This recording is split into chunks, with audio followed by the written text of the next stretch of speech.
Hello, everyone, and welcome to AVCon 2019. I'm Phil, and I'm sitting here with voice actor extraordinaire, Paul St. Peter. Hello. Hello, hello. Thank you for getting my name right. Oh, that's quite all right. That's quite all right. What do people normally say? I usually get Peter St. Paul. Oh, right. A little mix-up. Yeah, they all do that in Spanish, too. And I'm in LA. I speak a pretty fair amount of Spanish, and I often interact, and I'm introduced as Pedro San Pablo. And I said, no, Pablo San Pedro. Oh, so it transcends languages, bilingual problems, like that. So you've been doing voice work for many, many years now.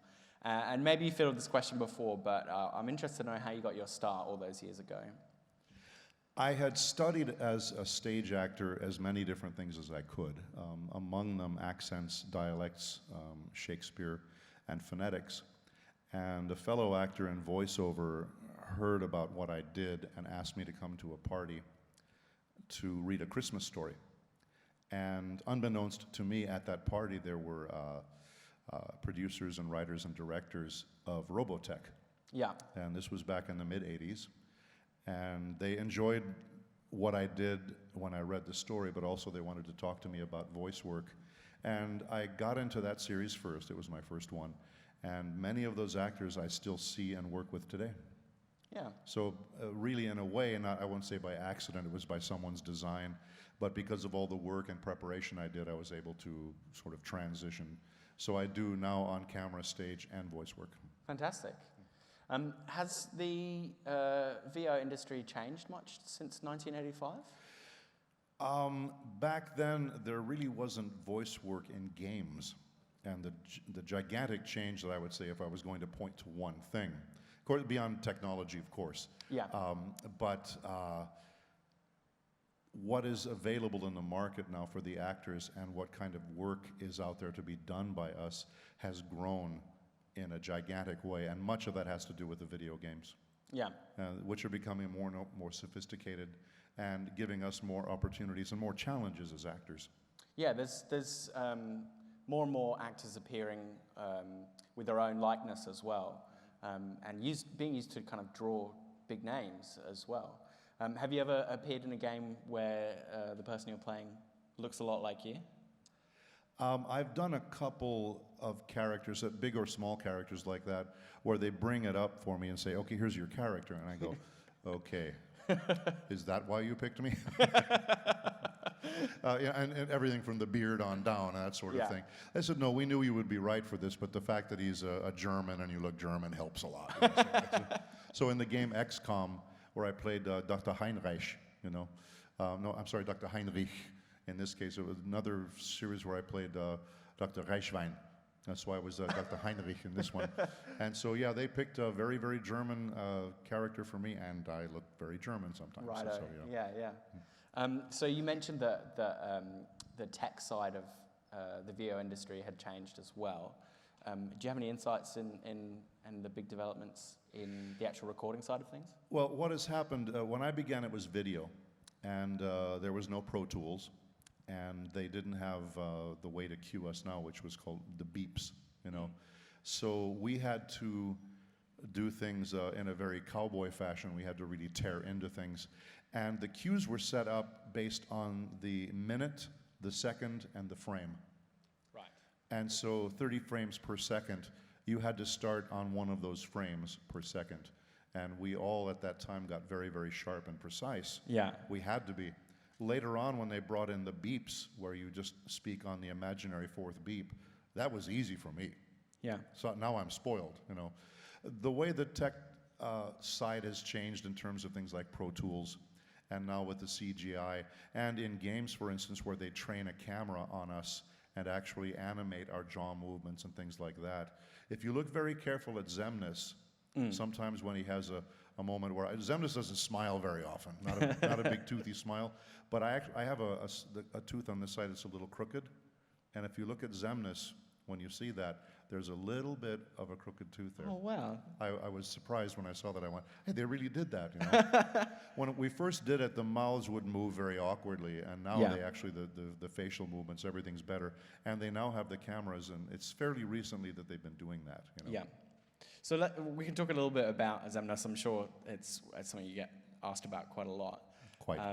It seems like it's a very fun voice to do. Do you enjoy playing villains? Yes, there's something about the villain, and I think everyone that watches, for instance, Loki, or everyone that remembers the first Die Hard. Yeah, Hans Gruber, yeah. Yeah, and that was the first, and well, I wouldn't say the first, but in that film, the first one you think of every time. Okay, it was Bruce Willis, but I'm sorry, the first character you think of when you think Die Hard is always the evil German and stuff like that. Those characters are always multi-layered. Yeah. The subtleties that you can bring out in being a bad guy and underplaying things just gives you all sorts of different places to go. I tell people that as intimidating or frightening or as imposing as Zemnis might be, you may have noticed that I whisper.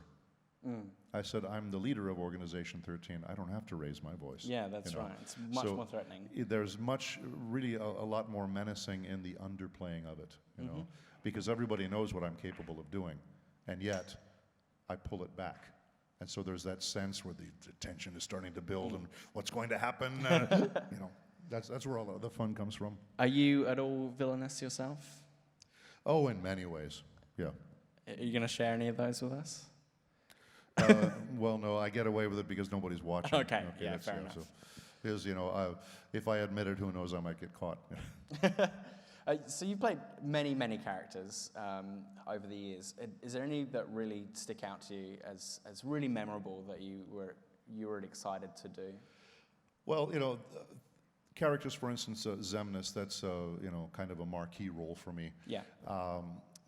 But the ones that stick out in my mind from the past, for instance, in Digimon, when I played Wormmon, and Leomon was another one. Those are characters that really come up in my mind, the ones that people ask me the most about.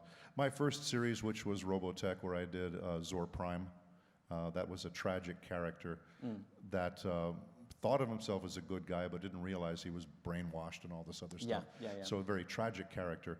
So that sticks out. Fire Emblem Awakening. Yeah. I'm playing a very bolshy big Russian guy, and so I get to say all these crazy fun lines, and so those stick out because they're bigger than life. Yeah. And you have a really wonderful time doing roles like that. So they stick out for you more. The deeper, heavier acting roles that we do, and sometimes when I'm dubbing a live action series, there are characters you play that are very affecting. Yeah. Because this is a human being up there. It's not an animated character doing a human being. And something happens where there's been a death or something like that, where you really do grab onto those emotions, and then they grab you. Yeah. How do you go about creating a voice for a character? Do you normally get a lot of leeway to come up with a creation, and then you sort of bring that back to the producers? Or do they give you a pretty tight remit of what they want you to do? It varies greatly. We will sometimes be given a full breakdown of a character with the first and last name, their family history, a picture of them, the whole thing. And that doesn't necessarily define the voice, but it gives you a direction to go. Other times, they'll say, okay, this is a character and he's an alien creature, come up with something. Right. Or when I did something on World of Warcraft, they told me that he's a dwarf. I'm sorry, he's an elf, but he has a villainous side to him. Come up with something. Great. And they'll just throw it at you. Other times they only give you a picture. Right. And say, come up with a voice.